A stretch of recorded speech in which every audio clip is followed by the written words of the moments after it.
Scene में Ertugrul Halima को बात करने के लिए अपनी तरफ खींचते हैं तो हलीमा का फेस अर्तुगरुल की तरफ ही है, पर जैसे टाइटस तीर मारता है तो ये तो ऐसा जैसे तीर को ही देख रही थी, जबकि एक सेकंड पहले फेस अर्तुगरुल की तरफ था। और यार इस वेब सीरीज में जिसे जिसे भी तीर लगा है उसकी उसी टाइम सीधी ऊपर की टिकट कट गई। और अपनी हलीमा को लगा और वो भी दिल के पास, पर हलीमा को तो उसके बाद इतनी दूर दूर तक ले गई और फिर भी इन्हें कुछ हुआ ही नहीं। वाह भाई, इस सीरीज में बहुत से सीनों में जब भी कोई किसी को मारता है तो दूसरे बंदे का खून भी निकलता है, और भाई उसी टाइम एक ही सेकंड में वो खून गायब भी हो जाता है। जैसे अर्तुगरुल और उनके साथियों ने इतना खून खराबा किया, पर जब ये लोग आते हैं उन्हें देखने तो सब खून गायब हो जाता है।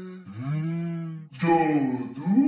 इस सीन में अर्तुगरुल भैया सो रहे हैं तो एक चिरकुट आता है और उन्हें मारने लगता है। खैर आया तो मारना ही था, पर चाकू ऊपर करके बैठ ही गया। अबे भाई मारना है तो मारना जल्दी, नहीं मतलब चाकू मारना है तो जल्दी से मारे ना, पर ये तो ऊपर रख के बैठ ही गया और उतनी देर में अपने अर्तुगरुल भैया उठ गए। इस सीन में जासूस ने अर्तुगरुल भैया पर नजर रखी हुई थी, तो जैसे अर्तुगरुल भैया आकर इसे पकड़ते हैं तो एकदम से जहर खा लेता है और अपनी ऊपर की टिकट कटवा लेता है। पर वेट, ये सांस तो ले रहा है बाबा, ये ड्रामा है और एक्टिंग कर रहे हैं ये सब, और बंदा थोड़ी देर कुछ सांस ही रोक लेता है यार, पर नहीं, कुछ भी हमसे छुपता नहीं दया।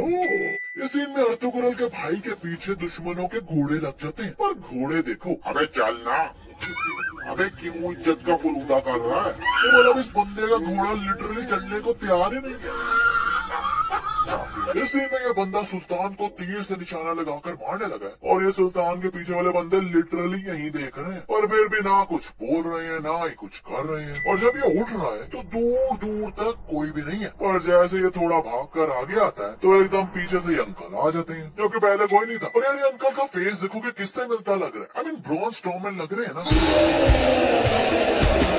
मुझे तो थोड़े लग रहे थे। इसी में इस कुल्हाड़े से इस बंदे का सर काटने लगे हैं तो लगता है कुल्हाड़ा ऊपर करके ये बंदा भी भूल गया। केवल इतना कुछ हो गया, ऊपर इन्होंने बंदे मार दिए, अर्तुगरुल भैया इतनी दूर से यहाँ आ गए, पर इनका कुल्हाड़ा नीचे नहीं आया। अब तीर लग गया, अब खुश हो जाओ। इसी में सब नहाने आए हैं तो इस रूम में भाप ही भाप लग रही है, मतलब सब गर्म पानी से नहा रहे होंगे तभी भाप बनी होगी ना। और फिर ये भाई नहीं नहा रहा क्योंकि कह रहा है कि मुझे सर्दी लगती है। और भाई पहली बात तो ये कि ये पानी गर्म है तो फिर कैसी सर्दी, और दूसरी बात तो ये कि ये भाई तो अभी नहाए ही नहीं, मतलब बाल और बॉडी देख लो, मतलब इन्होंने पहले नहा ही लिया होगा ना, और फिर भी ये सब इन्हें फोर्स क्यों कर रहे हैं नहाने के लिए।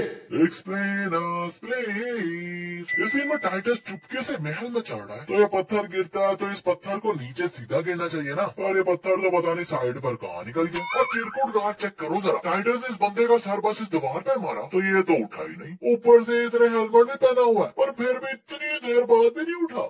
यार मैंने तो कोई 2-3 बार नोटिस किया कि जब भी ये इस एंगल से इस महल के बाहर का सीन दिखाते हैं ना तो यही दो अंकल ऐसे उड़ते हुए जा रहे हैं, क्योंकि भाई ये चलते हुए तो बिल्कुल भी नहीं जा रहे।